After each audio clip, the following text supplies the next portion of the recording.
Le thème de votre mission est un sujet qui me tient particulièrement à cœur parce que ça fait partie des priorités de mon mandat, cette question de l'accès des jeunes et des enfants à leurs droits, particulièrement au droit à l'éducation. Et on voit bien les conséquences du harcèlement justement sur ce droit à l'éducation. Les conséquences sont lourdes en termes d'harcèlement et de cyberharcèlement, évidemment pour la santé mentale des enfants et des jeunes. Et l'actualité nous le rappelle assez régulièrement, c'est que ce harcèlement peut pousser les victimes jusqu'au suicide. Et puis aussi pour l'atteinte au droit à l'éducation que peut constituer le harcèlement, des difficultés scolaires, de l'absentéisme, voire de la déscolarisation. Et à cet égard, d'ailleurs, je vous informe que notre prochain rapport sur les droits des enfants sera consacré justement à la santé psychologique des enfants et la question du harcèlement scolaire sera d'ailleurs abordée sous cet angle. Et je vous remercie d'avoir fait référence d'ailleurs au précédent rapport parce que je parlerai aussi de cette question de la parole des enfants qui est au centre de ce problème. Pourtant, le droit à une scolarité sans harcèlement est consacré en droit français depuis la loi de 2019 pour une école de la confiance. Et on ne peut pas nier que d'ailleurs depuis plusieurs années, les pouvoirs publics se sont emparés de cette problématique. De nombreux dispositifs ont été mis en place par le ministère de l'Éducation nationale, de la jeunesse et des sports afin d'abord de favoriser la prévention et aussi la prise en charge dans les établissements scolaires. Les derniers chiffres annoncés par le ministère de l'Éducation nationale laissent d'ailleurs entrevoir une légère baisse des situations de harcèlement entre 2011 et aujourd'hui, mais leur nombre et les conséquences qu'elles peuvent entraîner restent toujours très préoccupants. Et en tant que défenseur des droits, je ne peux que constater que nous continuons à être beaucoup saisis de situations d'enfants victimes de harcèlement scolaire. C'est d'ailleurs une des choses qui m'a frappée à mon arrivée dans l'institution. Je voudrais vous faire part d'un certain nombre d'observations en 3 temps. D'abord, à travers un aperçu des saisines que nous instruisons, je soulignerai les difficultés rencontrées sur le terrain pour décliner finalement les instructions ministérielles et les outils ministériels. Dans un deuxième temps, je voudrais faire part de nos recommandations qu'on a déjà pu formuler et enfin quelques points d'attention sur lesquels je souhaite vous alerter. Donc le premier point, c'est sur la question des saisines relatives au harcèlement scolaire qui se sont stabilisées depuis quelques années. C'est en gros une 50aine de saisines annuelles instruites par le siège sur 3000 reçus annuellement en matière de droits des enfants. Pour l'année scolaire en cours, si je prends 2021, le nombre de saisines s'élève à 37 enregistrées à ce jour. Alors, quels constats ressortent de ces saisines? Permettez-moi d'en détailler 5. En premier lieu, il ressort que certains établissements et autorités de tutelle ne se saisissent pas encore suffisamment des outils existants pour prévenir et pour lutter contre le harcèlement en milieu scolaire. L'élaboration de tous ces outils à l'échelle nationale est indéniablement une bonne chose. Ça a même été salué par le Comité des droits de l'enfant de l'ONU en 2016. Le comité, d'ailleurs, recommandait néanmoins que l'État français redouble d'efforts. Il insistait sur l'importance des outils de prévention et de traitement, mais aussi sur la formation des personnels pour prévenir et combattre le harcèlement. Et évidemment, je ne peux que me rallier à ces recommandations qui sont toujours d'actualité. Pour être efficaces, ces outils doivent être aussi accompagnés de mesures de sensibilisation des enfants à leurs droits à l'école, en particulier leur droit d'être protégés contre la violence. Ils doivent savoir que cela inclut aussi le harcèlement et les brimades. J'y reviendrai. Deuxièmement, il apparaît que certaines équipes pédagogiques peinent à identifier et à réaliser l'ampleur des faits de harcèlement. Ces violences sont encore trop souvent banalisées, minimisées, considérées comme des chamailleries entre enfants ou adolescents. Les chefs d'établissement et les équipes pédagogiques restent souvent démunis face à ces situations, ne savent pas d'ailleurs toujours comment les traiter, alors même qu'il existe un réseau de référents académiques et des protocoles qui sont diffusés.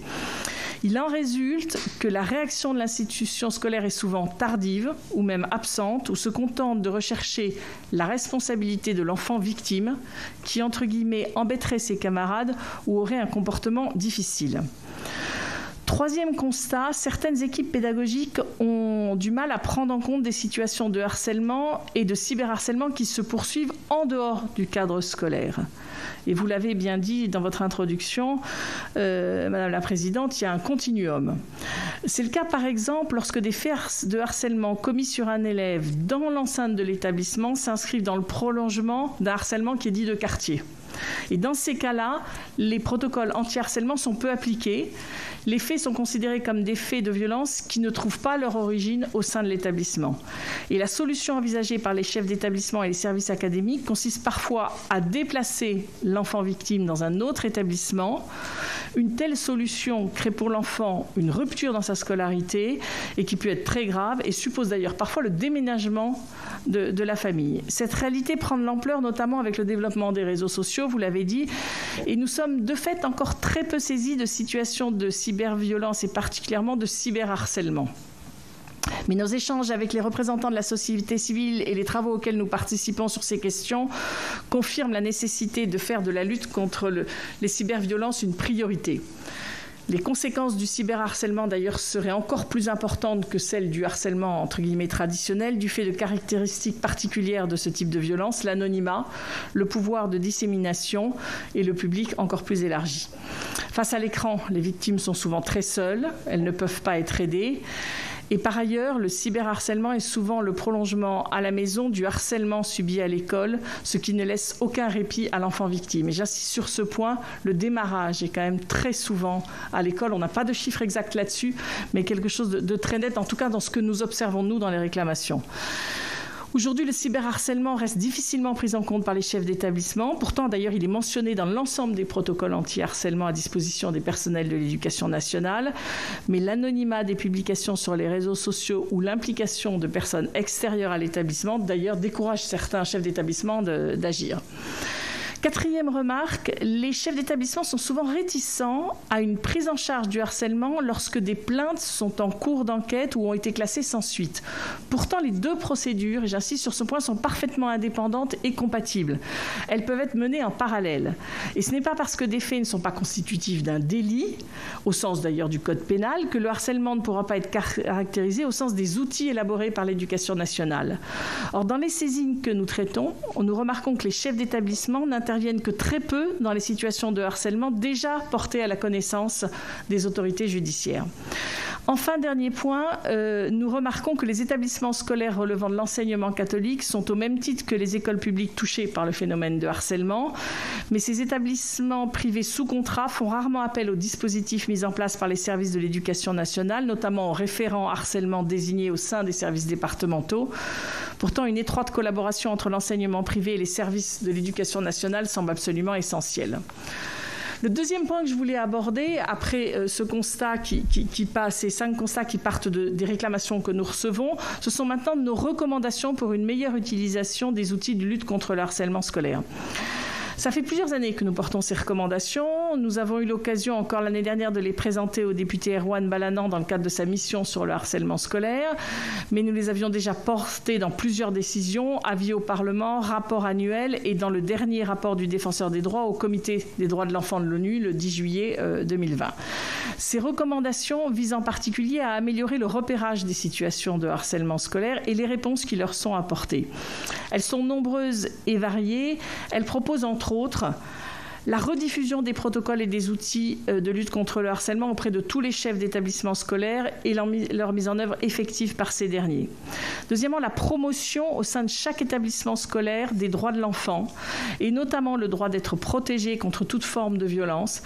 Je vous rappelle à cet effet notre dispositif déjà d'un des jeunes ambassadeurs des droits de l'enfant et des luttes contre la discrimination qui interviennent dans les établissements scolaires pour parler aux enfants de leurs droits. Ils sont une centaine chaque année. Ce sont des services civiques qui sont avec nous de septembre à juin, qui ont entre 17 et 25 ans.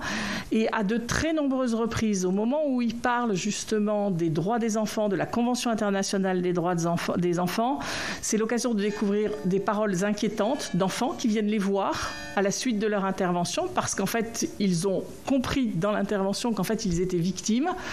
Et nous avons mis en place une procédure à double titre, d'abord pour le recueil de ces paroles inquiétantes, pour savoir comment est pris en charge l'enfant derrière, mais aussi parce que nos jeunes sont parfois ébranlés de ce qu'ils peuvent entendre.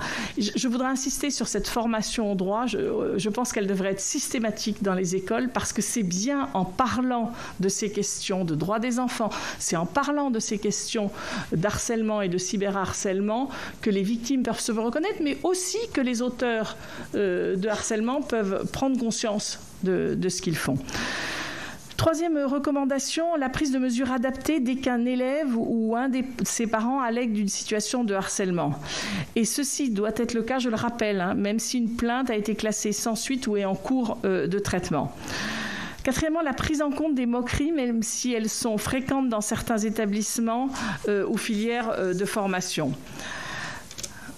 La formation indispensable également au repérage du harcèlement scolaire et l'utilisation des dispositifs existants. Et cette formation doit être largement dispensée, bien sûr aux responsables d'établissements scolaires, aux médiateurs académiques, aux inspecteurs de circonscription, aux médecins, infirmiers scolaires. La réalisation aussi dans chaque établissement scolaire d'un bilan régulier des situations de harcèlement survenues, des mesures qui ont été prises à cette occasion pour les prévenir, à la fois pour les traiter. Ça permettra d'évaluer et d'améliorer les pratiques. Et enfin, l'organisation régulière dans chaque établissement relevant de l'enseignement public ou privé sous contrat d'actions de sensibilisation aux conséquences du harcèlement.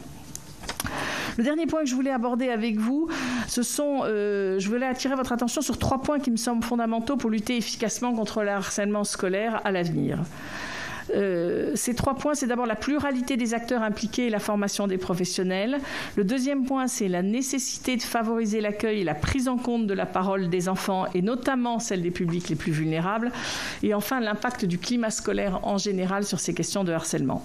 Tout d'abord, concernant la pluralité des acteurs impliqués, en novembre 2020, à l'occasion de la conférence internationale sur la lutte contre le harcèlement entre les élèves, le comité scientifique de la lutte contre le harcèlement a affirmé clairement qu'il est aujourd'hui reconnu que le harcèlement entre élèves se produit dans un système de relations et de structures qui existent à la fois à l'intérieur et à l'extérieur de l'école et qu'il est donc nécessaire de reconnaître que le harcèlement est une question qui relève d'une approche éducative globale. Dès lors, il me paraît indispensable que les protocoles de lutte contre le harcèlement et le cyberharcèlement reposent sur un partenariat entre les différents acteurs concernés par la problématique. Non seulement évidemment les personnes de l'équipe pédagogique, mais aussi les personnels médicaux, les travailleurs sociaux, les services de police et de justice, les élèves, les familles. Il faut absolument accentuer la formation commune des différents professionnels, cadres et non cadres, afin de garantir la mise en œuvre de mesures concrètes adaptées à chaque situation. Ensuite, vous l'avez évoqué, il me semble aussi tout à fait fondamental de tout faire pour mieux accueillir et prendre en compte la parole des enfants, et en particulier celle des publics les plus vulnérables. Les études sur le sujet révèlent que les situations de harcèlement et de cyberharcèlement sont plus nombreuses dans les établissements défavorisés. De plus, les enfants vulnérables en sont à l'évidence plus souvent victimes. C'est le cas par exemple des élèves porteurs de handicap. Les situations de harcèlement dont ils sont souvent victimes peuvent être mal identifiées par les enseignants. C'est un peu comme si ces derniers se résignaient à ce que les enfants fassent l'objet de moqueries de la part de leur père, qu'ils se retrouvent plus souvent dans des situations conflictuelles ou encore qu'ils rencontrent plus de difficultés d'intégration. C'est aussi le cas des enfants issus de l'immigration. Ils sont souvent plus exposés aux situations de harcèlement scolaire et notamment lorsqu'ils sont arrivés plus tardivement sur le territoire. C'est aussi le cas pour les enfants en situation de précarité. Les formes de harcèlement varient aussi selon les élèves qui en sont victimes. Une enquête de l'OCDE de 2018 a mis en lumière que si les garçons sont plus susceptibles que les filles d'indiquer être frappés ou bousculés, ces dernières sont en général plus souvent exposées aux mauvaises rumeurs. On comprend alors l'importance de prendre en compte tous les facteurs afin d'adopter une approche adéquate de chaque situation. Et il faut enfin laisser une place centrale à la parole de l'enfant afin qu'il puisse par exemple formuler lui-même les mesures qu'il estimerait nécessaire de prendre au regard des faits qu'il subit. Je veux vraiment insister sur cette question de la parole. Si l'enfant n'a pas été habitué à prendre la parole en classe, à ce qu'on l'écoute, je ne vois mal comment il pourra le faire quand il se retrouve dans des situations particulièrement difficiles. Le dernier point que je voulais aborder avec vous, c'est l'importance du climat scolaire. Des études ont montré que le climat scolaire et l'atmosphère générale qui règne au sein d'une classe ou d'un établissement influencent la qualité de la relation entre les élèves. La porosité entre ce qui se passe à l'extérieur de l'école et la vie dans l'établissement a également été prouvée. Le fait d'être victime dans le cyberespace affecte de façon négative la perception globale de l'établissement scolaire et inversement, le fait d'être victime de cyberviolence est significativement lié au sentiment de bien-être, mal-être au collège et dans la classe.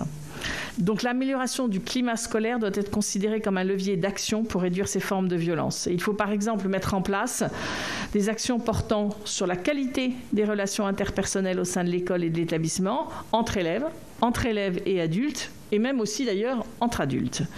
Et sur l'ouverture aussi d'espaces de parole, qu'ils soient spécifiques ou communs pour les élèves, les parents et le personnel. Et enfin, le protocole de traitement des situations de harcèlement en milieu scolaire doit être mis en place dès que des violences en ligne ont un impact sur le climat scolaire. Je vous remercie et nous sommes prêts à répondre à vos questions.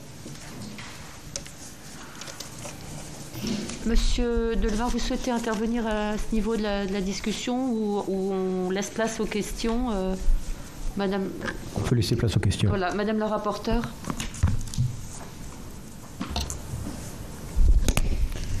Madame la défenseure des droits, Monsieur le défenseur des enfants, je vous remercie pour ce premier tour d'horizon que votre présentation nous a proposé et qui constitue une utile contribution à notre réflexion. Permettez-moi donc de prolonger ce premier échange en vous faisant part de mes interrogations. Nous avons, la semaine dernière, auditionné les représentants des réseaux sociaux et de nombreuses contradictions sont apparues entre plusieurs principes.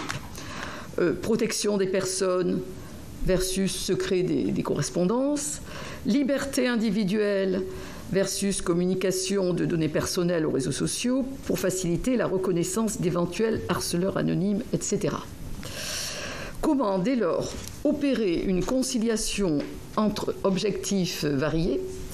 Existe-t-il une différence juridique d'approche entre pays européens?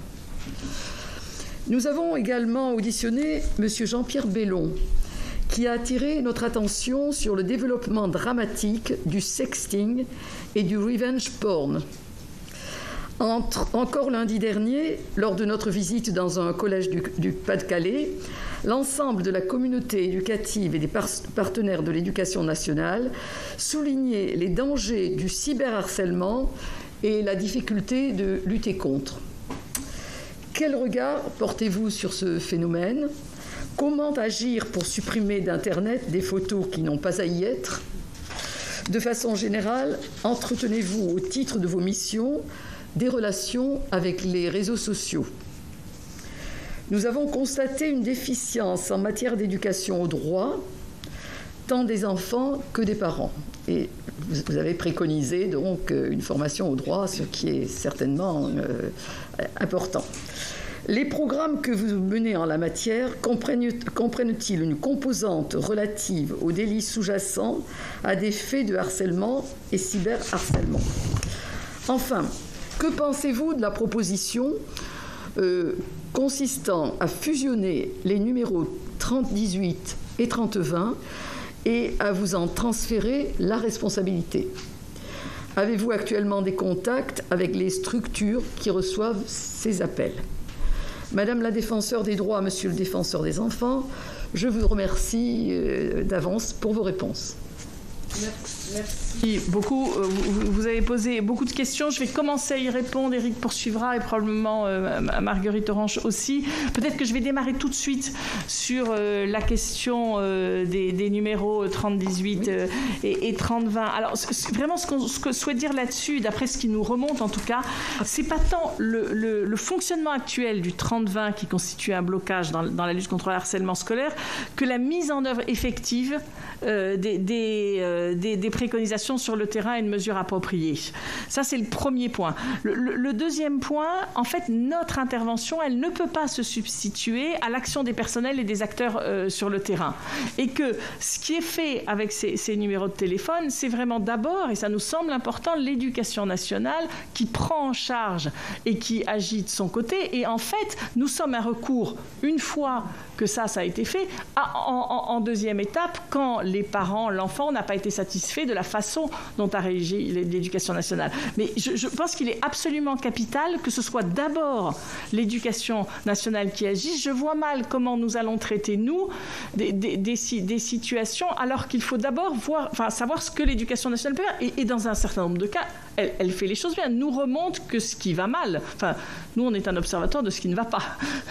Donc très franchement, ça ne me paraît pas pertinent de par nos fonctions exactes, notre mission, et de par celle de l'éducation nationale qui doit d'abord agir. Nous sommes un recours en indépendant et en deuxième stade. Ça, c'était la première chose. Sur les réseaux internationaux, je vais laisser la parole à Eric et puis je reviendrai sur la partie plus juridique.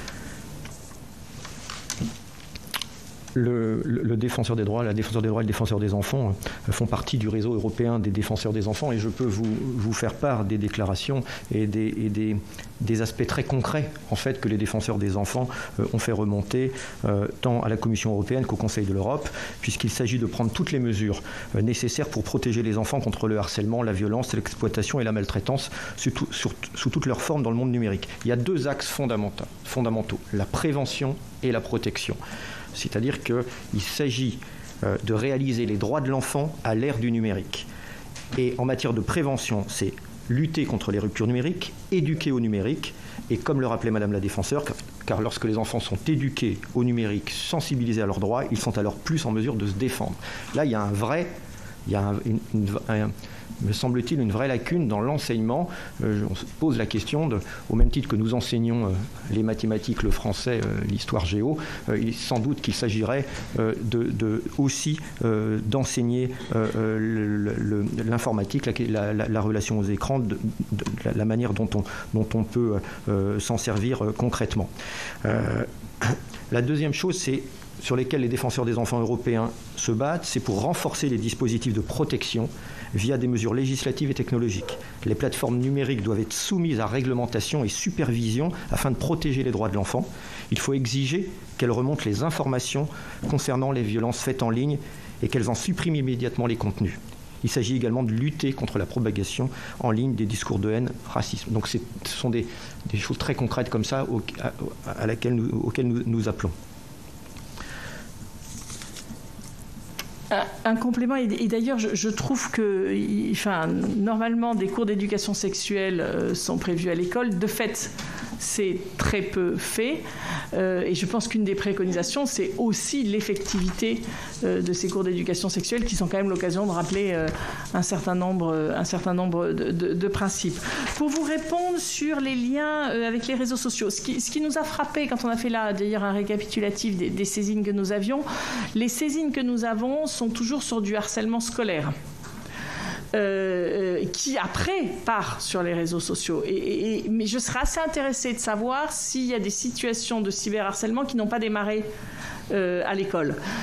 En tout cas, nous, ce que nous observons dans nos saisines, c'est que ça a démarré à l'école, et ce que je vous ai dit, c'est que les chefs d'établissement ont tendance à dire, mais à partir du moment où ça part sur les réseaux sociaux, ce n'est plus nous. Or, je crois vraiment que c'est important que l'établissement agisse et réagisse là-dessus. Et sur les liens de façon plus directe avec les réseaux sociaux, en fait, quand il y a des situations comme celle-là, ça révèle des missions de l'association et enfance qui sont justement accessibles au 30-18, et en fait les enfants et les familles dans ces cas-là sont réorientés vers ces services qui eux sont en capacité d'agir avec plus de moyens. Je ne sais pas si Marguerite vous vouliez rajouter des éléments par rapport aux questions qui nous étaient posées. Non, peut-être sur la conciliation des droits. C'est vrai, c'est tout un équilibre à trouver entre le droit au respect de la vie privée des élèves, et parfois qui sont accusés de harcèlement, et de l'élève victime qui a le droit à être protégé contre toute forme de violence. Et je suppose que c'est quelque chose qui a pu vous être remonté, notamment de la part des premiers professionnels concernés du terrain qui, face à une dénonciation de harcèlement, veulent savoir ce qu'il en est et avoir la preuve de ce harcèlement. Et c'est souvent ce qui nous remonte, c'est en tout cas la réticence des professionnels à agir parce qu'ils estiment qu'ils n'ont pas assez de matière pour établir le harcèlement. Alors c'est certain, et on ne peut pas donner aux professeurs et aux acteurs de l'éducation nationale les mêmes pouvoirs qu'on donnerait à un enquêteur ou à un magistrat qui, dans le cadre d'une enquête pénale, et c'est pour ça qu'on invite aussi et qu'on rappelle le devoir de signalement lorsque ils ont connaissance d'une infraction pénale au procureur de celle-ci.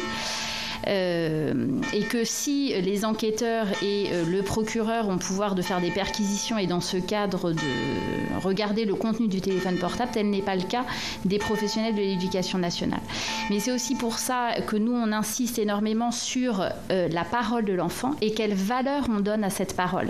Parce qu'on a exactement la même situation quand un enfant se plaint d'agression sexuelle de la part d'un autre élève, d'un professeur. La preuve et la vérité, elle sortira de ce que la justice après fera dans l'enquête. Et donc, il nous semble indispensable que les professionnels aient réellement en tête que cette parole, ils doivent y apporter la considération nécessaire, que ce soit pour accompagner un élève victime qui en fait peut-être serait également celui qui vient perturber, parce que c'est un enfant qui est en demande d'aide quelque part, et en tout cas déclencher au plus vite tous les outils que le ministère de l'Éducation nationale met à disposition, les aides aussi extérieures, le référent anti-harcèlement, qui va pouvoir apporter son regard et aider l'établissement à agir en conséquence.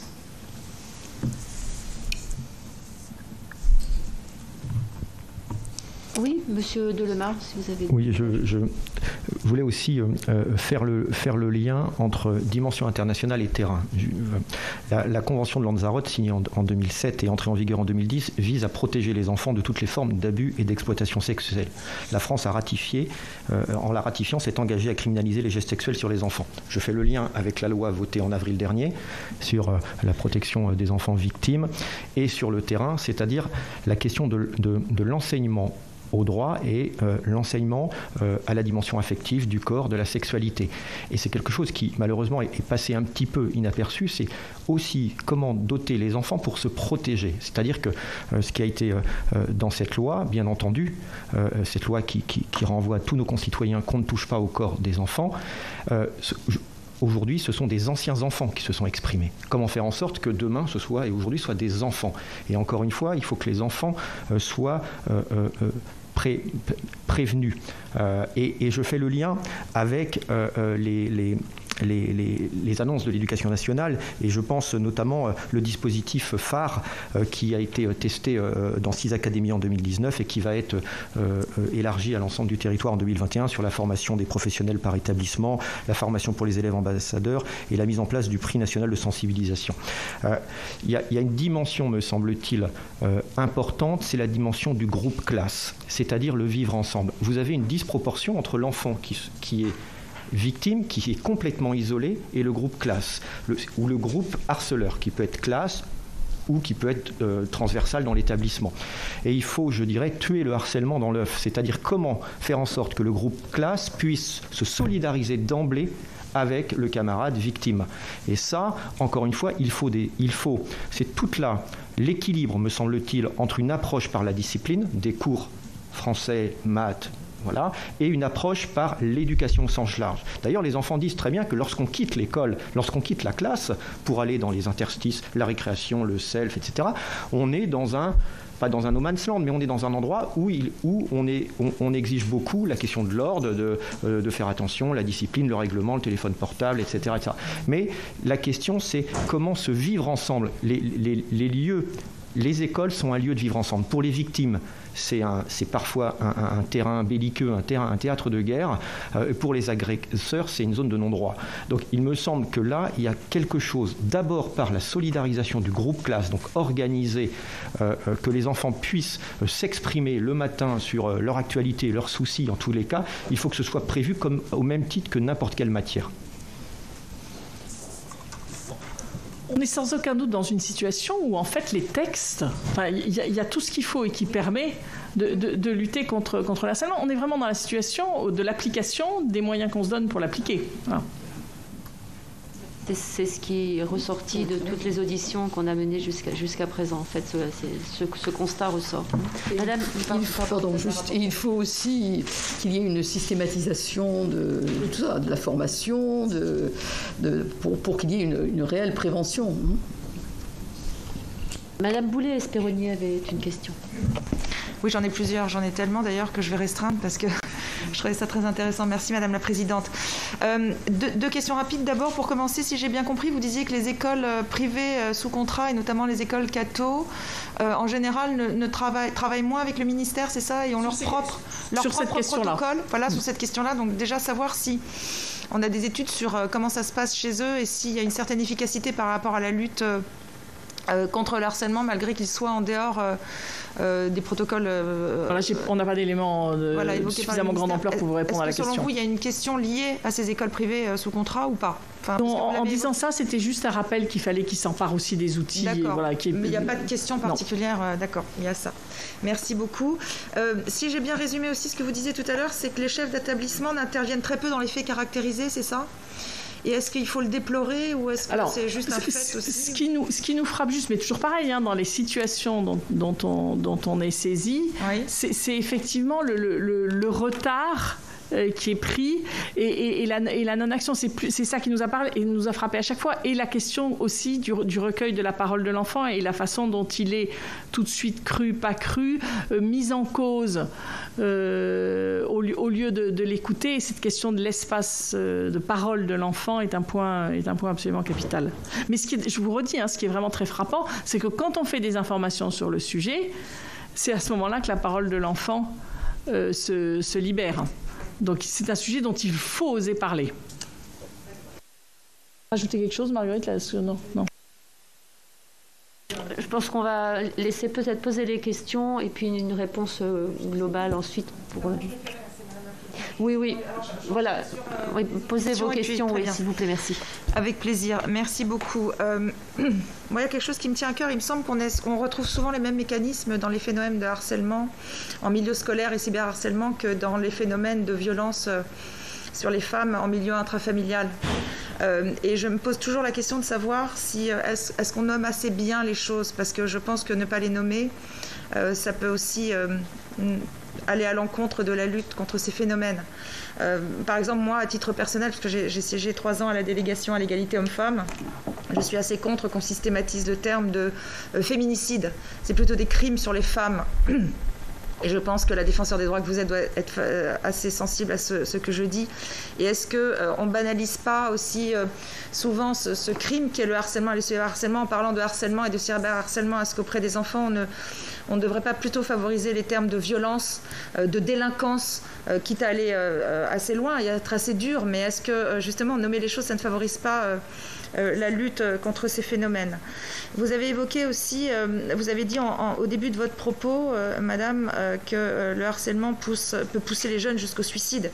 Mais est-ce qu'on a des évaluations, je sais que c'est très difficile, des dégâts psychologiques que ça entraîne chez les enfants harcelés, chez les enfants harceleurs et dans les familles aussi? Il me semble qu'on parle souvent assez peu des familles. Alors on sait très bien que toute la famille est impactée et donc au-delà du suicide qui est évidemment le paroxysme et des drames absolus, il y a aussi des dégâts psychologiques qui sont très importants et qui poussent d'ailleurs jusqu'à déplacer l'enfant, ce qui est aussi place l'enfant qui est harcelé alors qu'il est une victime en situation d'échec quelque part, alors qu'évidemment il n'y est pour rien et donc on sait tous que c'est une mauvaise solution, mais c'en est une.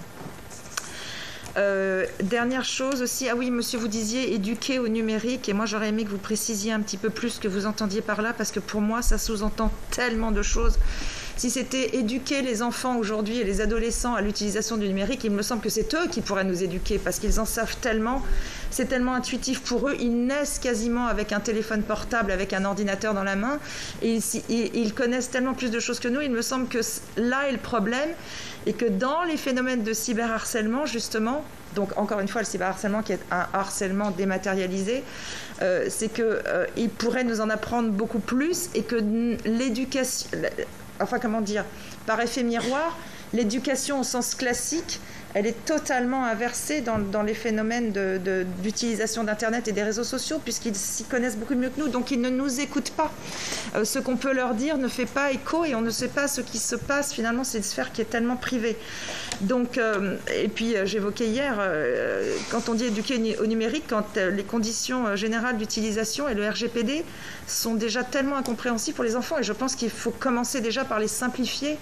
Quand un enfant ouvre un Facebook, par exemple, et on sait qu'aujourd'hui, malgré que ce soit illégal, ils le font à partir de 9-10 ans, il ne peut pas savoir ce qu'il y a derrière les conditions générales d'utilisation. Donc, il me semble que ça, c'est quelque chose de basique. J'essaie vraiment d'aller vite pour ne pas être trop long, mais...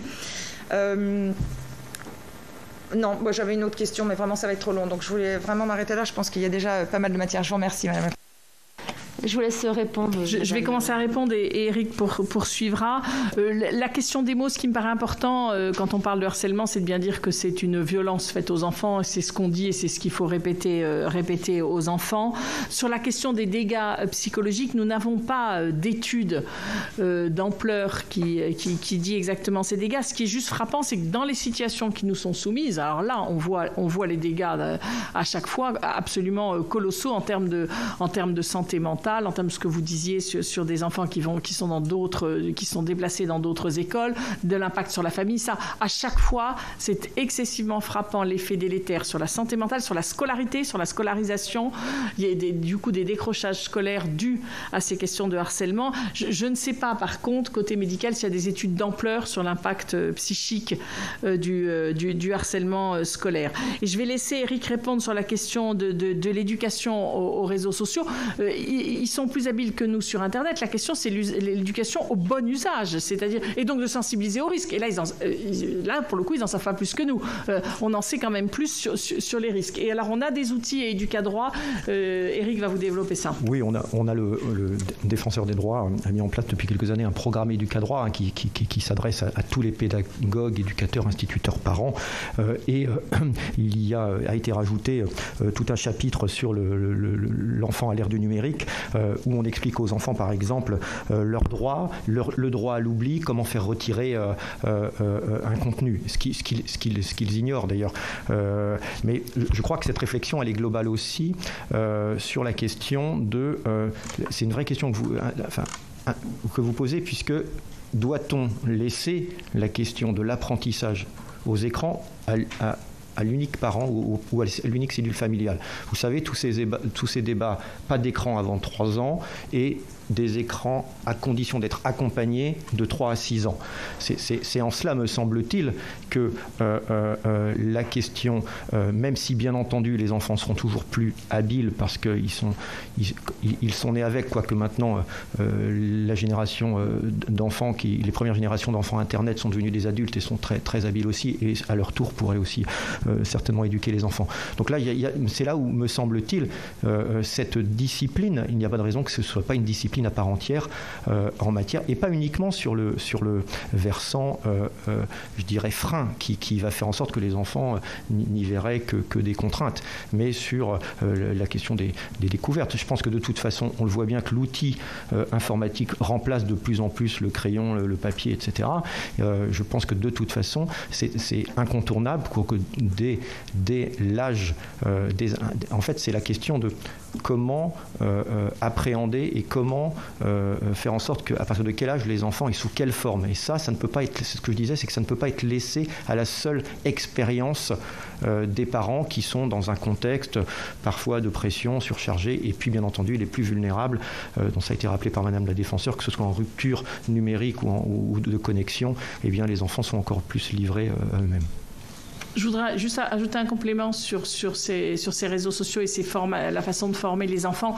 C'est la formation par les pairs et ce qu'il y a de plus intéressant, plutôt que par nous, où on peut être considéré comme eux, comme ne connaissant rien à ce qui se passe. Et ce que font nos jeunes en étant jeunes, même si entre 17 et 25 ans, cette formation par les pairs est effectivement beaucoup mieux perçue, reçue, comme n'étant pas déconnectée par rapport à eux.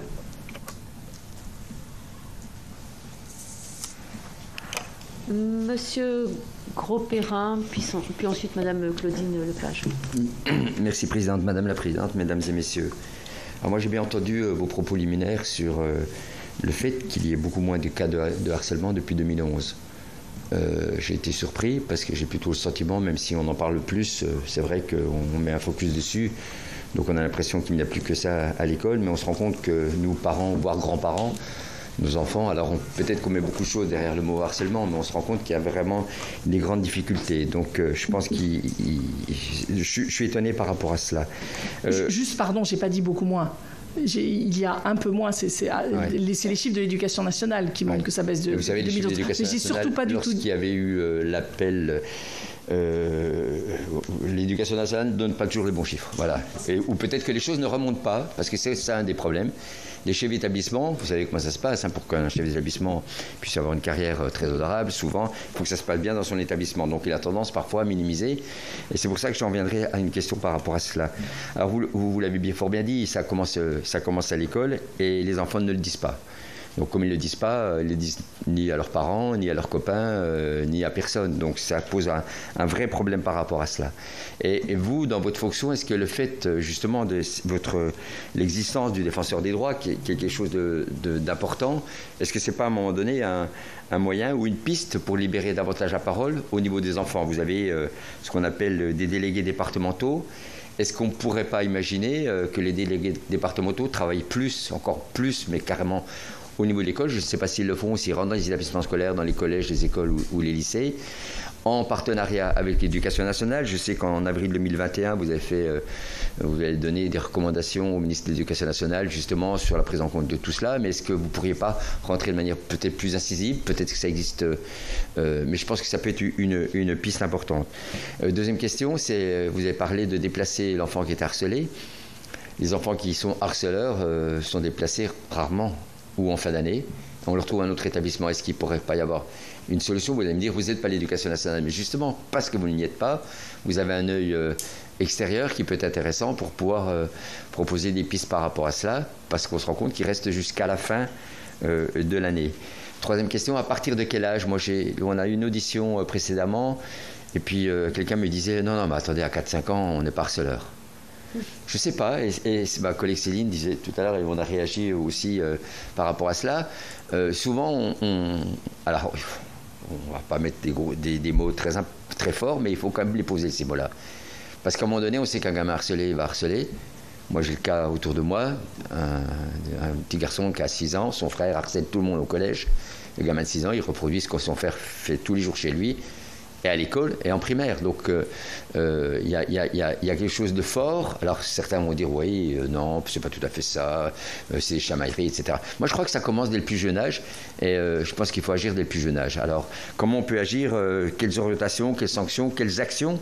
Est-ce qu'on pourrait pas parler d'actions d'exemplarité au collège? Bon, j'ai bien entendu, monsieur le défenseur des enfants, d'exemplarité au collège, qu'il y ait des moments forts dans l'éducation nationale où on se retrouve, vous l'avez dit.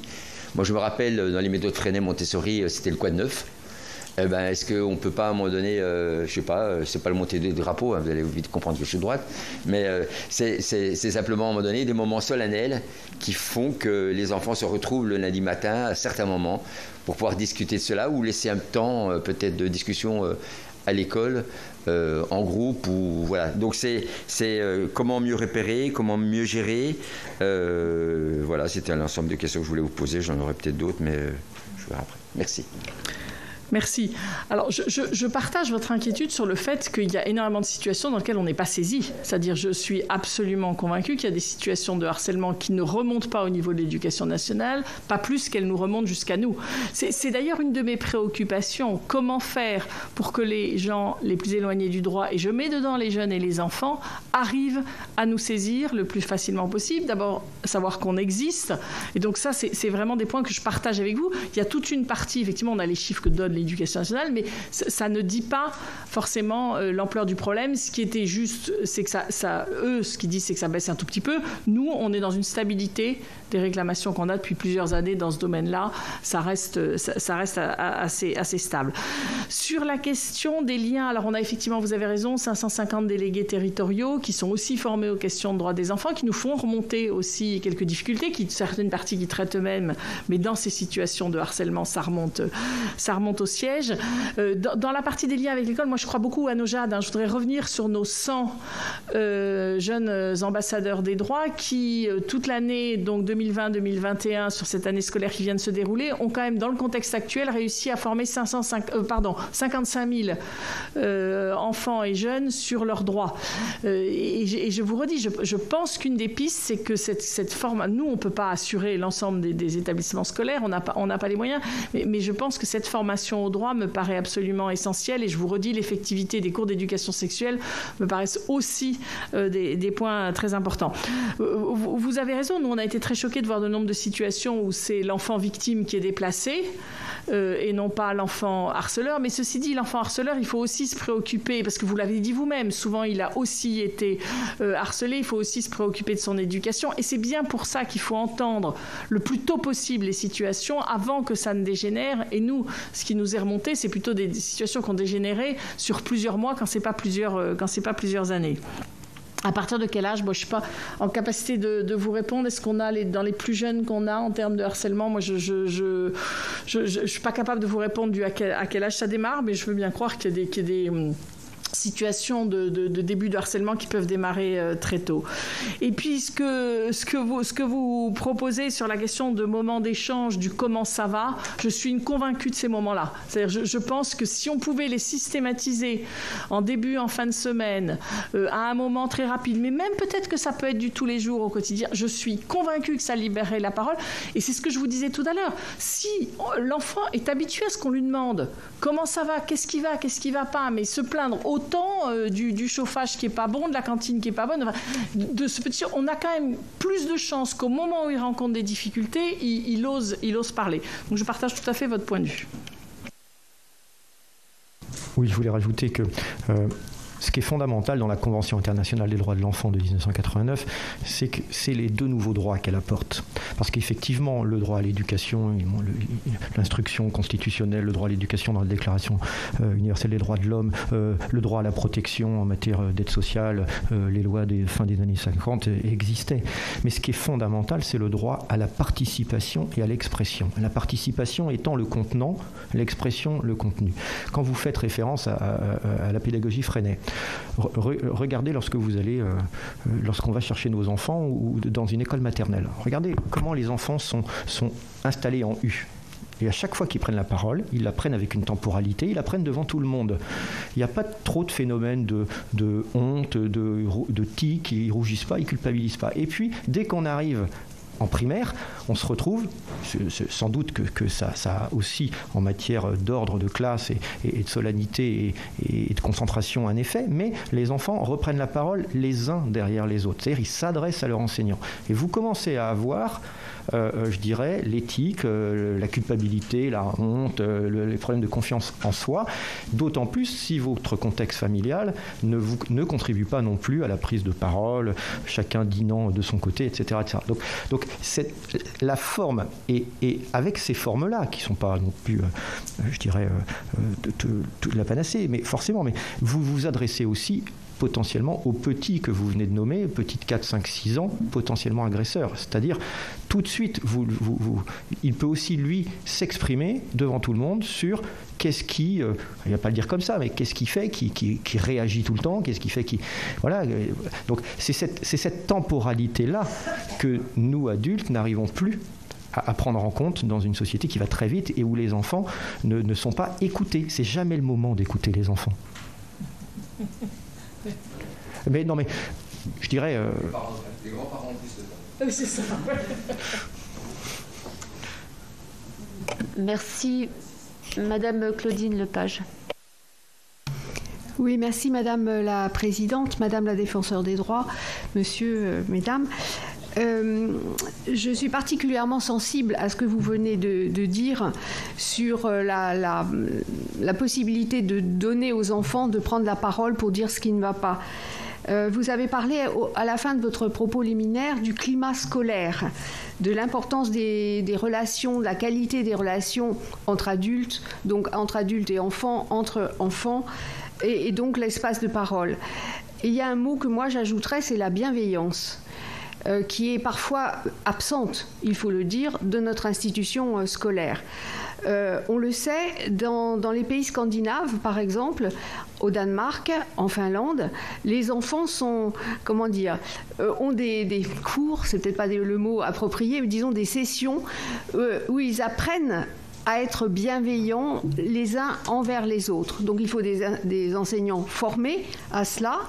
Et au Danemark, par exemple, ils ont ces cours, ces sessions de 6 à 16 ans.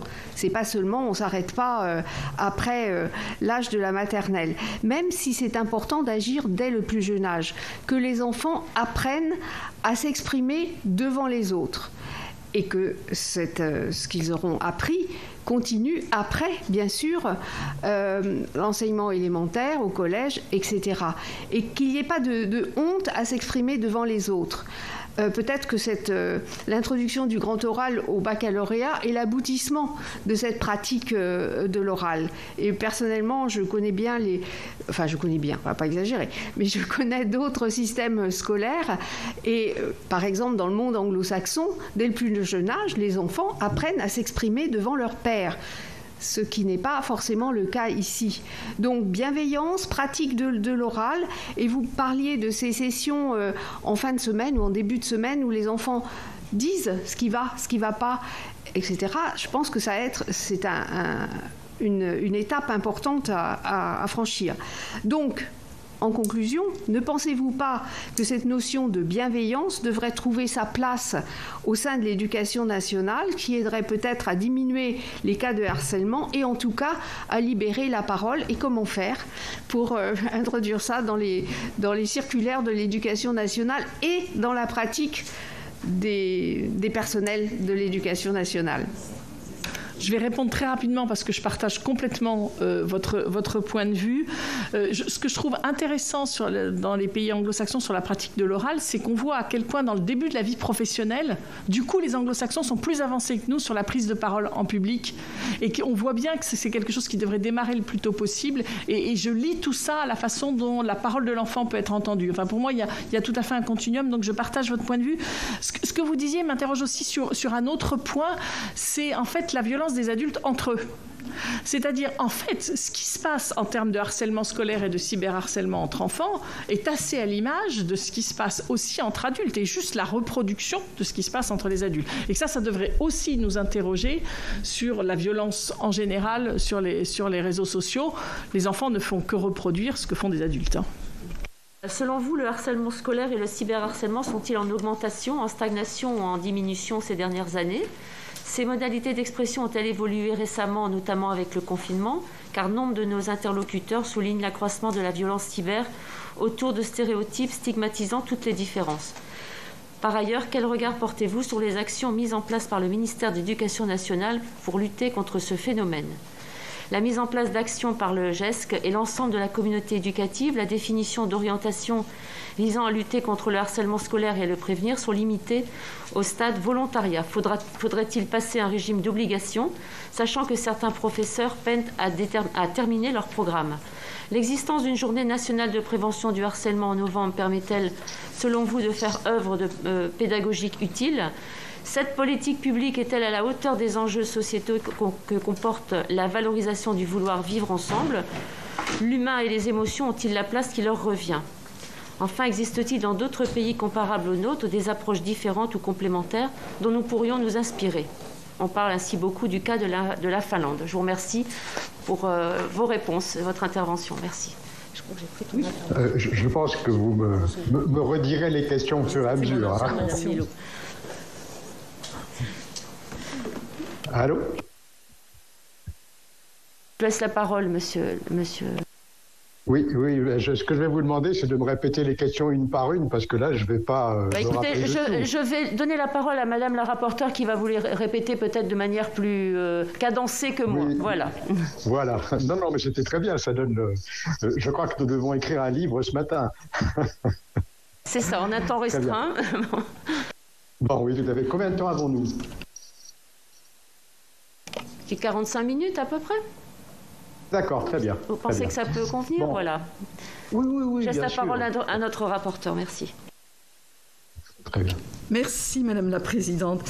Monsieur, comme vous le savez, nous sommes très intéressés par vos réponses et les appréciations humaines qu'elles ont pu refléter au cours des années. Et nous voudrions donc vous poser un certain nombre de questions. Alors, tout d'abord, le harcèlement scolaire et le cyberharcèlement sont-ils en augmentation, c'est la base, en stagnation ou en diminution ces dernières années?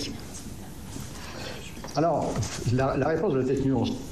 Je pense qu'on peut dire que ça n'est pas en augmentation au niveau du harcèlement globalement, en sachant qu'il y a plusieurs questions derrière ça. C'est-à-dire, est-ce que harcèlement et cyberharcèlement doivent être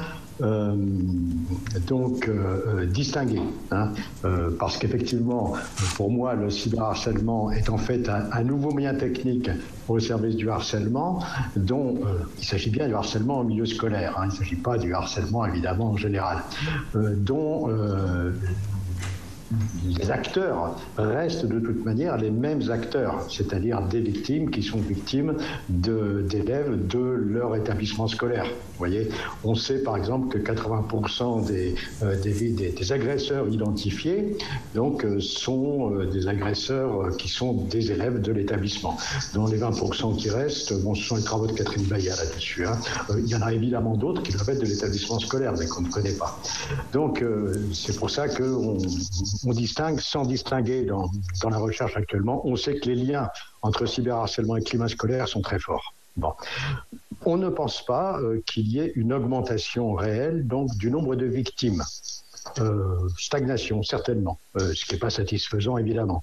Le positif, c'est qu'effectivement, depuis les grands silences, je dirais, des années 70, 80, 90 et jusqu'en 2010, 2011, hein, a succédé une période quand même de connaissance du phénomène, de reconnaissance du phénomène et de tentatives de sensibilisation, de politique publique et pour le meilleur et pour le pire, une certaine médiatisation du phénomène. Donc de ce côté-là, moi, ça me satisfait parce qu'au moins les victimes savent qu'elles ne sont pas totalement isolées, qu'elles ne sont pas dans une situation où il n'y a qu'elle à qui ça arrive. Bon. Et où il peut y avoir quand même de temps en temps une prise en charge qui malgré tout a progressé, même si ce n'est pas suffisant. Donc ça, ce serait la première réponse. Non, probablement pas d'augmentation du harcèlement. Par contre, oui, un changement dans ses formes avec l'apparition du cyberharcèlement. Quand j'avais organisé les assises nationales contre le harcèlement, on avait déjà fait des ateliers sur le cyberharcèlement, qui était un phénomène qui existait, mais qui a effectivement pris de l'ampleur en tant qu'outil de plus en plus utilisé par les élèves donc, qui sont harceleurs, ou par les groupes qui sont donc harceleurs. Parce qu'il ne faut jamais oublier que le harcèlement, c'est une affaire de groupe plus qu'une affaire d'individus quand il s'agit du harcèlement au milieu scolaire. Donc un nouvel outil, un outil qui est beaucoup plus, je dirais, rapide, dangereux quelque part, parce que bien sûr c'est l'impression que le monde entier m'en veut, que mon monde entier, parce que pour un môme, ces réseaux sociaux, c'est pas du virtuel, c'est sa vie de tous les jours. Hein. Donc le monde entier m'en veut ou m'exclut, avec des conséquences qui peuvent être beaucoup plus rapides. En particulier, on l'a vu, bon, j'ai eu à régler, enfin à connaître des cas très lourds, par exemple où la dimension cyber avait précipité dans le désespoir et quelquefois fatal, donc des enfants en l'espace d'une quinzaine de jours, vous voyez. Donc ça, c'est le vrai changement. Oui, monsieur, vous l'avez dit, les modalités d'expression ont évolué et de ce fait, voilà, il y a eu une amplification du phénomène et donc c'est très grave. Hein. Est-ce que vous pensez que la situation de confinement a encore amplifié le phénomène? Alors, c'est très compliqué. Là, juste avant de vous rencontrer, j'étais en train de renseigner une enquête que j'ai fait passer pour un très gros lycée qui se pose des vraies questions et qui, donc, j'avais fait passer une enquête. Et ils souhaitent donc voir un petit peu ce que ça a changé au niveau de la crise. Je n'ai pas noté dans ce lycée d'augmentation, même presque au contraire. C'est très compliqué. Il peut y avoir une augmentation, c'est une chose qu'on peut se dire, dans la mesure où les enfants ont été plus souvent donc derrière leur écran, c'est possible, mais ça peut être aussi, à l'inverse, une diminution. Scientifiquement, on ne peut pas encore l'affirmer. Pourquoi une diminution? Parce que dans la mesure où il y a eu beaucoup moins de situations avec l'enseignement à distance, donc de harcèlement classique dans la cour de récréation, il est possible que ça n'est pas, comme disent les mômes, engrainé autant avec la crise sanitaire. Donc moi, je resterai très prudent sur cette question. Il nous faut vraiment des enquêtes scientifiques très précises qu'il va falloir faire donc éventuellement dans le courant de l'année prochaine, et des enquêtes comparatives. Pour ça, il faut avoir des bases de données d'avant et des bases de données après. Ça risque d'être un petit peu long pour avoir ce type de possibilité au niveau ministériel. Je le sais bien, c'est toujours très long à mettre en place. Mais bon, je fais assez confiance à certains collègues et à certains scientifiques pour pouvoir mesurer cette chose-là. Merci. Il est encore trop tôt pour donner une réponse précise. Il faut savoir quelle hypothèse on va essayer de vérifier ou de falsifier. L'hypothèse de l'augmentation en est une, l'hypothèse de la stagnation en est une autre, l'hypothèse de la diminution, il ne faut pas la laisser de côté. C'est une possibilité technique, je dirais, qui est liée au grand lien qui existe entre cyberharcèlement et harcèlement in real life. Par ailleurs, quel regard portez-vous sur les actions mises en place par le ministère de l'Éducation nationale pour lutter contre ce phénomène? La mise en place d'actions par le CESC et l'ensemble de la communauté éducative, la définition d'orientation visant à lutter contre le harcèlement scolaire et à le prévenir, sont limitées au stade du volontariat. Faudrait-il passer à un régime d'obligation, sachant que certains professeurs peinent à terminer leur programme? Alors, c'est effectivement très compliqué. Bon, le harcèlement, de toute manière, il n'y a pas de catégorie de personnel qui doivent être les spécialistes du harcèlement. Parce que le harcèlement peut se passer n'importe où dans un établissement scolaire ou d'ailleurs ailleurs que dans l'établissement scolaire, et chaque adulte, je dirais, doit être à même de pouvoir déceler, écouter, agir éventuellement. Et quand je dis chaque adulte, c'est aussi le cas pour les élèves, on le sait, la prévention par les élèves eux-mêmes qu'on forme à ça est très très importante.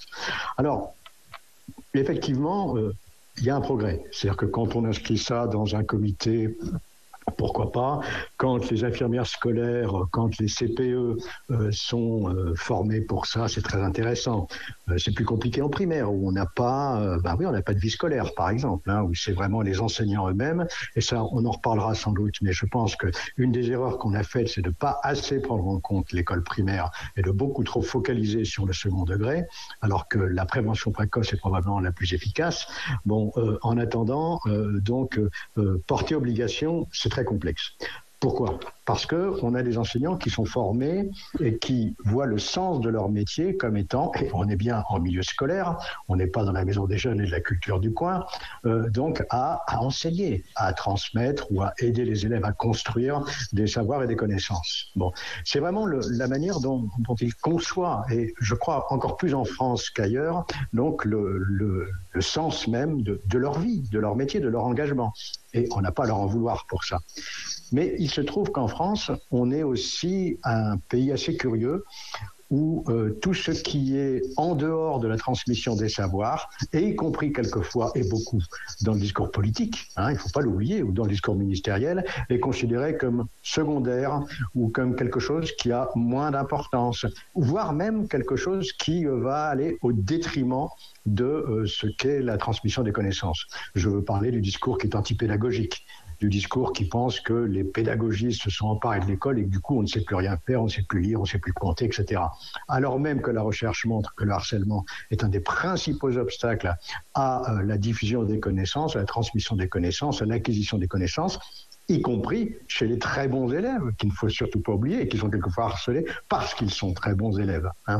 Donc, à ce niveau-là, c'est vraiment une question de changement global, qui est un changement non pas d'obligation, mais un changement idéologique. Et changement idéologique, il est pris actuellement dans une contradiction extraordinaire, qui est une contradiction, je dirais presque philosophique, qui est qu'est-ce qui est premier, de l'enfant ou du savoir? Or, évidemment, les deux, mais c'est pas comme ça que ça se vit.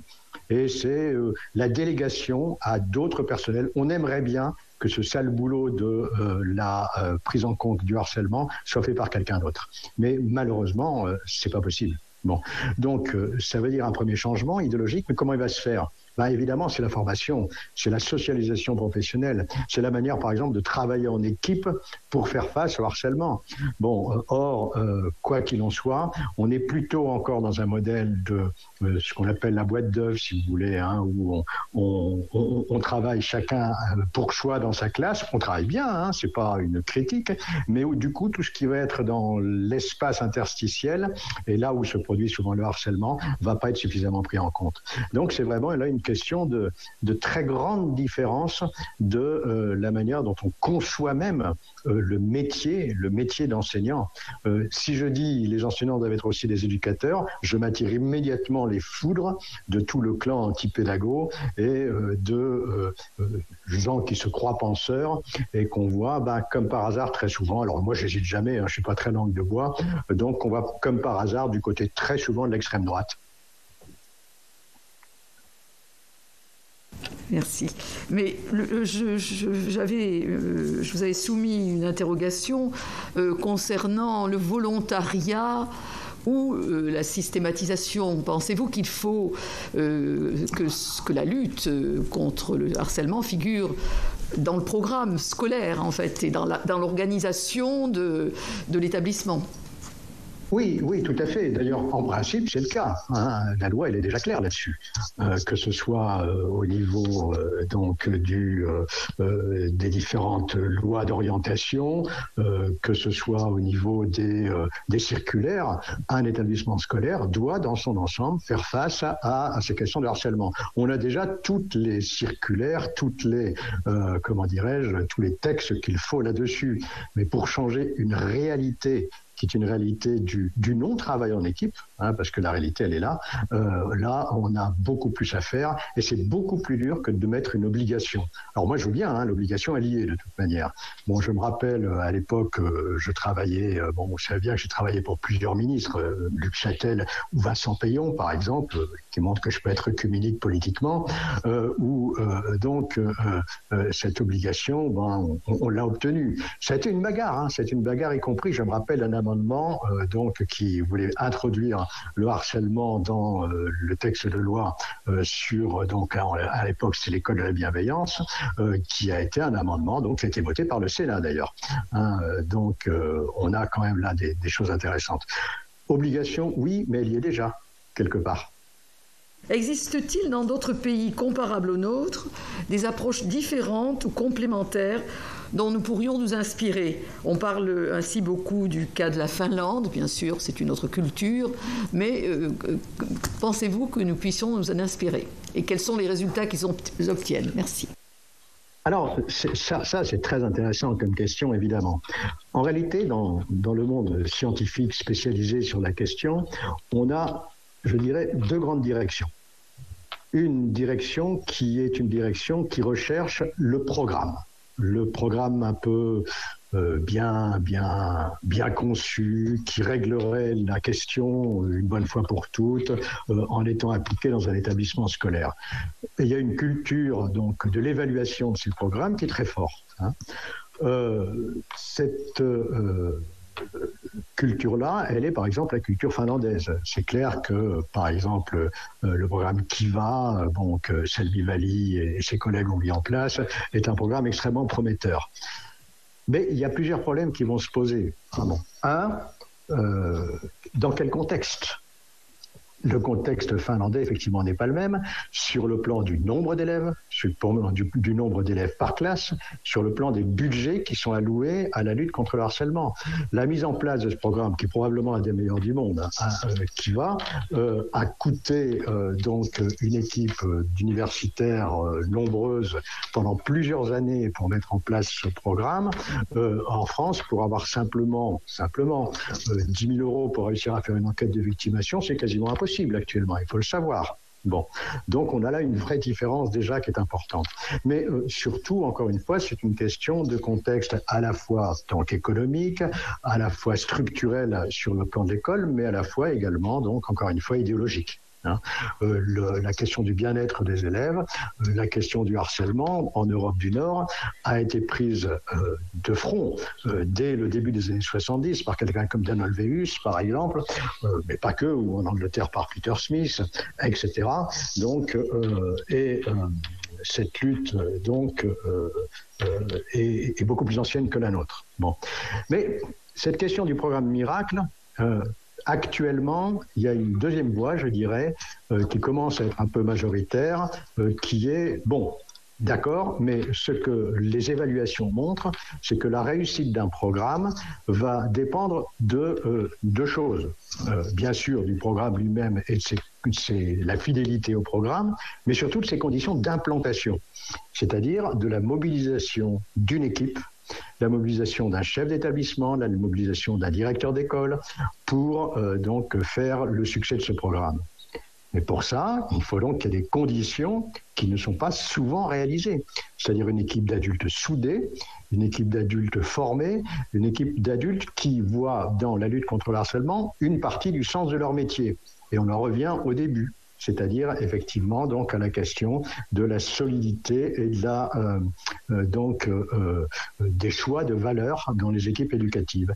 Choix qui ne sont pas, et c'est un regret que j'ai évidemment, mais en même temps on peut le comprendre pour des questions historiques et de construction du métier, donc ils ne sont pas forcément les valeurs françaises.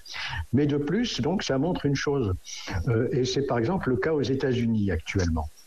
Bon, aux États-Unis, il y a eu une très forte impulsion, avec beaucoup d'argent, sur la question des programmes de lutte contre le school bullying, comme on dit, ou contre la violence. Parce que, bon, les problèmes de violence aux États-Unis sont aussi assez importants.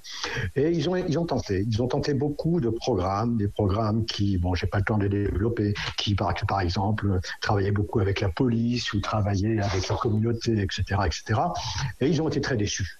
Ils ont été très déçus parce que même si sur le coup d'un an, 2 ans, tant que les personnes qui promouvaient le programme étaient là, ça fonctionnait. Mais après, au bout d'1 an ou 2, les résultats chutaient. Donc, ils sont de plus en plus sur donc une approche par le climat scolaire, une approche par le changement global de l'état d'un établissement.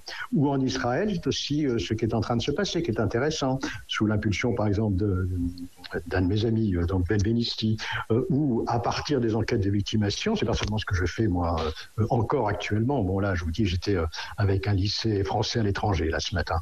Bon, donc c'est le diagnostic précis d'un climat pour essayer de faire bouger les équipes.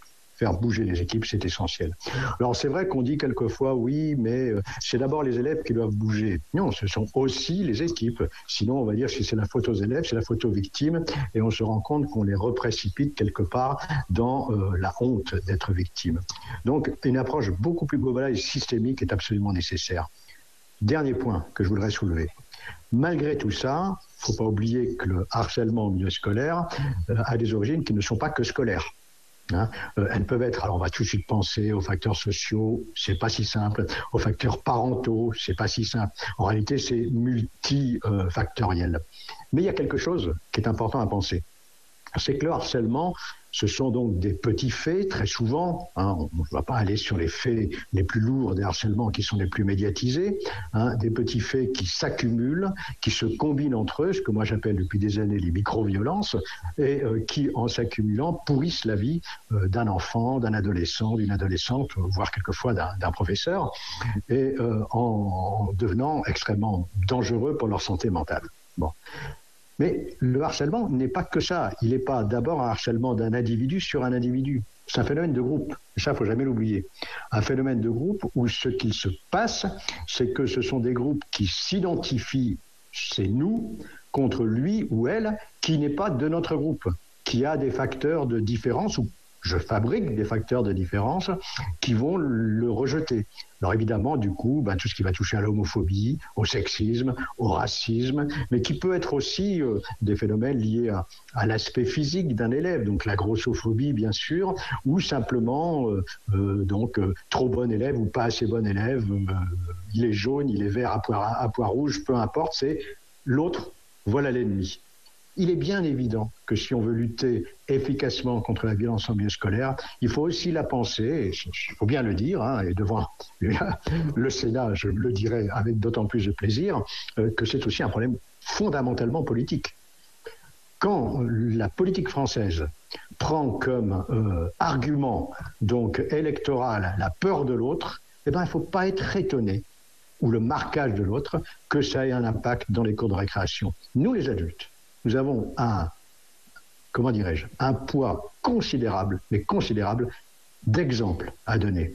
Quand 3 adultes ne sont pas capables de parler politique sans se taper dessus, eh ben, il ne faut pas être étonné si leurs enfants ont quelques difficultés à se parler entre eux dans les cours de récréation.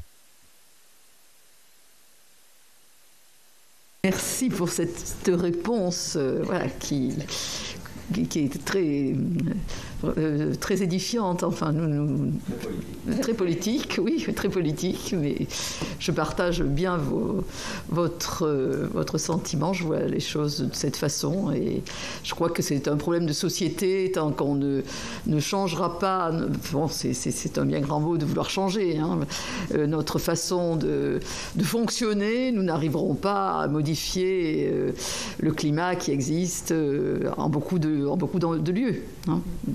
Si vous voulez, au niveau par contre, d'un certain nombre d'attitudes pédagogiques possibles. Bon, très souvent, on va se contenter de dire le harcèlement, c'est pas bien. Ou on va lutter directement contre le harcèlement, ou on va sensibiliser contre le harcèlement. C'est bien, et il faut le faire. Je n'ai aucun doute là-dessus. Mais en même temps, moi, je crois beaucoup plus à des stratégies indirectes. C'est-à-dire, par exemple, comment on va apprendre à des enfants, mais très jeunes, encore une fois très jeunes. Là, on peut penser à la philosophie pour enfants. Et moi, bon, étant un ancien instituteur pendant longtemps et un des responsables nationaux du mouvement Freinet dans les années 80, bon, je sais très bien que les valeurs de la coopération, c'est-à-dire du travailler ensemble, du faire ensemble, et non pas simplement du parler ensemble, et pas simplement de dire ça c'est bien, ça c'est mal, mais simplement faire que l'autre, j'ai besoin de l'autre pour réaliser une œuvre collective. Ça, c'est une attitude pédagogique fondamentale et qu'on peut apprendre en formation d'enseignants, par exemple. Mais il faut savoir que bien des formations, encore actuellement, sont très verbeuses, sont pas assez de formations du faire et sont aussi extrêmement limitées même quant à la sensibilisation par rapport à ces questions de harcèlement. Quand un enseignant a 1 heure ou 2 heures là-dessus sur toute sa formation, on ne peut pas penser que ça va fondamentalement changer les choses. Mais encore une fois, moi je crois beaucoup plus aux approches indirectes, aux approches où même sans parler du harcèlement, on va travailler contre le harcèlement, en étant conscient bien sûr. Mais donc simplement apprendre la discussion, c'est quelque chose d'essentiel. Il ne faut pas oublier, ben oui, c'est une démocratie. Nous sommes dans une démocratie. Je me rappelle avoir fait le même type d'intervention dans un pays européen, où le président s'appelle Viktor Orban. Je ne m'étais pas privé de dire ce que je pensais des possibilités de discussion. Je crois qu'il nous faut apprendre à vivre ensemble. Madame la Présidente. Merci Madame la rapporteure. Y a-t-il des questions?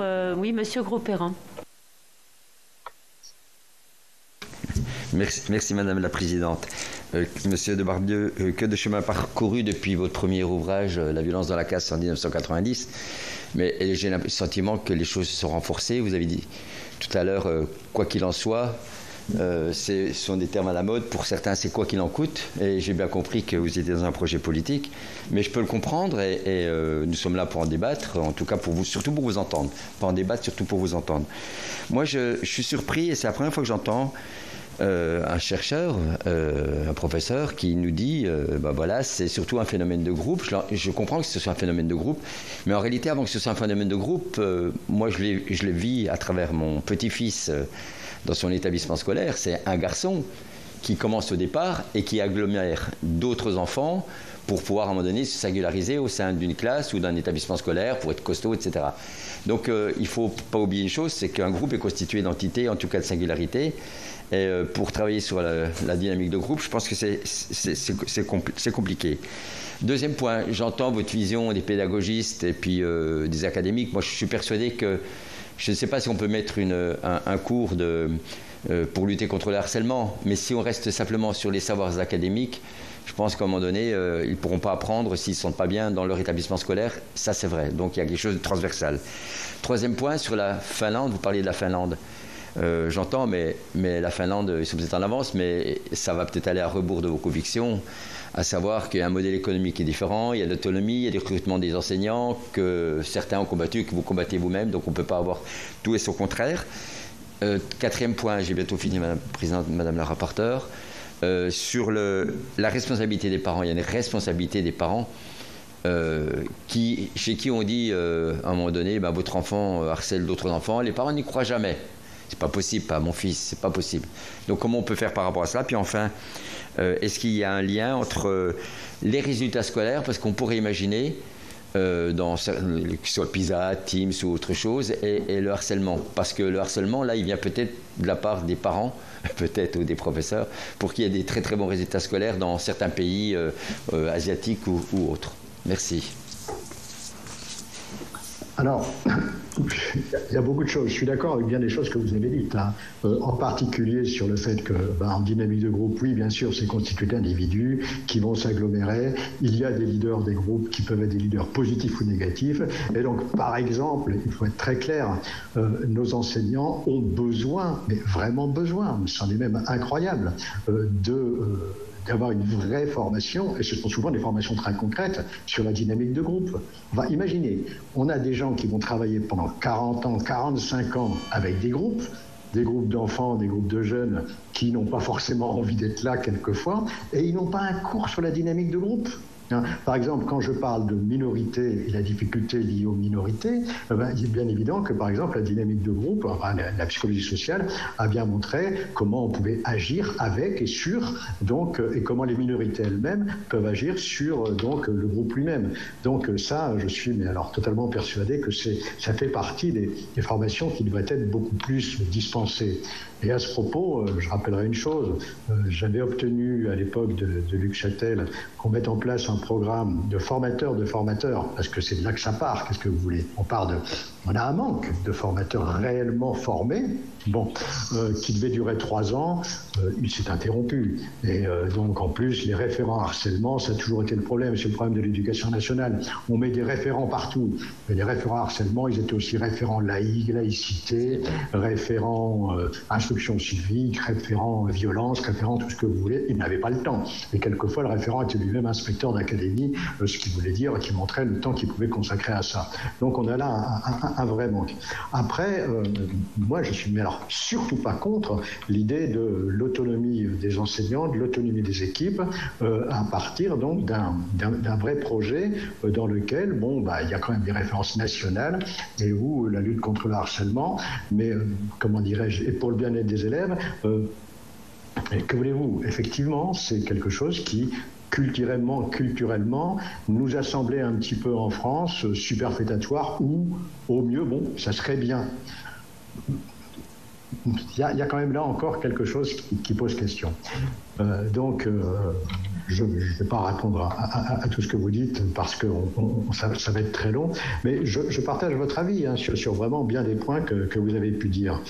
Sur la question du niveau scolaire par rapport au harcèlement, là, on sait que le harcèlement a un impact très fort sur la scolarité. C'est un des facteurs majeurs de décrochage scolaire.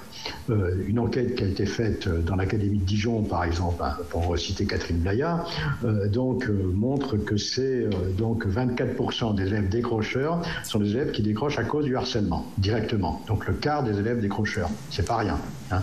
Maintenant, est-ce que le niveau scolaire lui-même d'un pays va avoir un impact sur le harcèlement? Je vous avoue que je ne sais pas.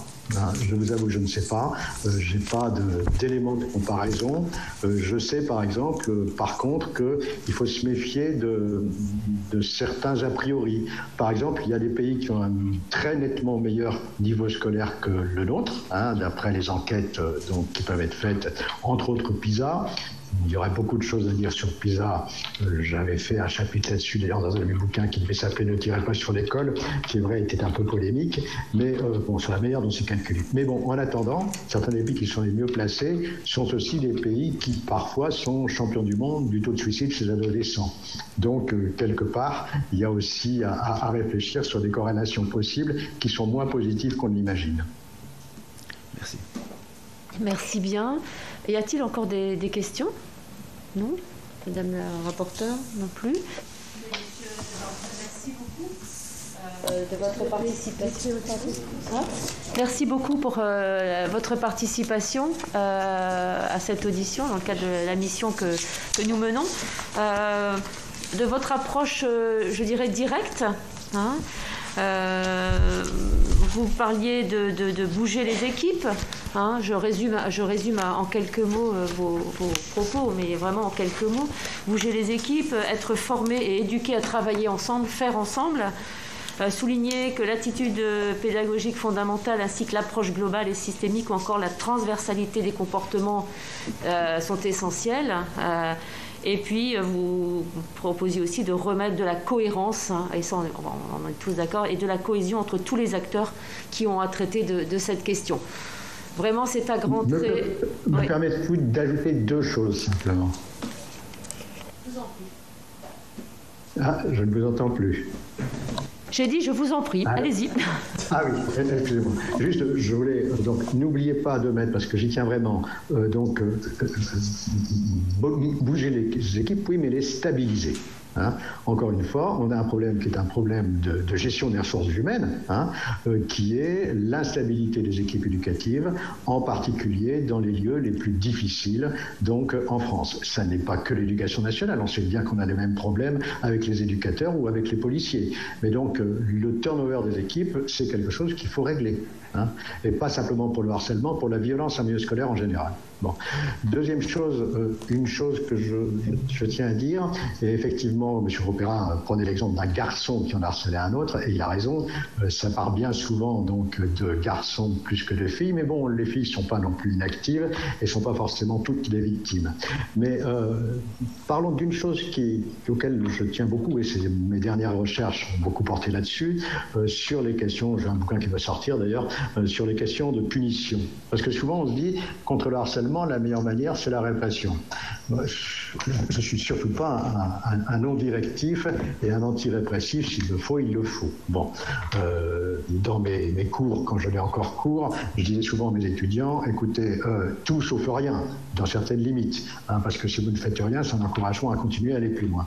Mais on sait, et ça a bien été montré, que plus vous punissez, et en particulier les garçons, plus vous aggravez, c'est une minorité, mais une minorité très active, leur comportement. En gros, c'est plus je suis puni, plus je suis un garçon. Plus je suis un homme, plus j'en ai. Ah, excusez cette vulgarité. Mais c'est comme ça, et c'est toujours la même chose. Et ça dépend là aussi d'ouvrir un vrai débat sur quel est le vrai rôle de la répression en éducation. Ses limites, ses possibilités, et arrêter de penser de manière magique. C'est-à-dire la magie du jamais punir et il n'y aura pas de problème, ou du toujours punir et ça sera réglé. C'est une pensée absolument naïve. Juste le dernier exemple, et ça je le sors toujours quand j'interviens dans un établissement, et j'interviens encore beaucoup, y compris auprès d'élèves, mais auprès des professeurs, c'est, alors, Paul t'embête, qu'est-ce que t'as fait? Je l'ai collé. Bon, et alors qu'est-ce qui se passe? Il m'embête encore, alors qu'est-ce que t'as fait? Je l'ai recollé. Et ça a marché? Ah non, c'est pire. Alors qu'est-ce que tu vas faire? Je vais le recoller. Et on obtient comme ça la construction de noyaux durs dans les établissements scolaires qui sont extrêmement actifs et suractifs dans ces questions de harcèlement.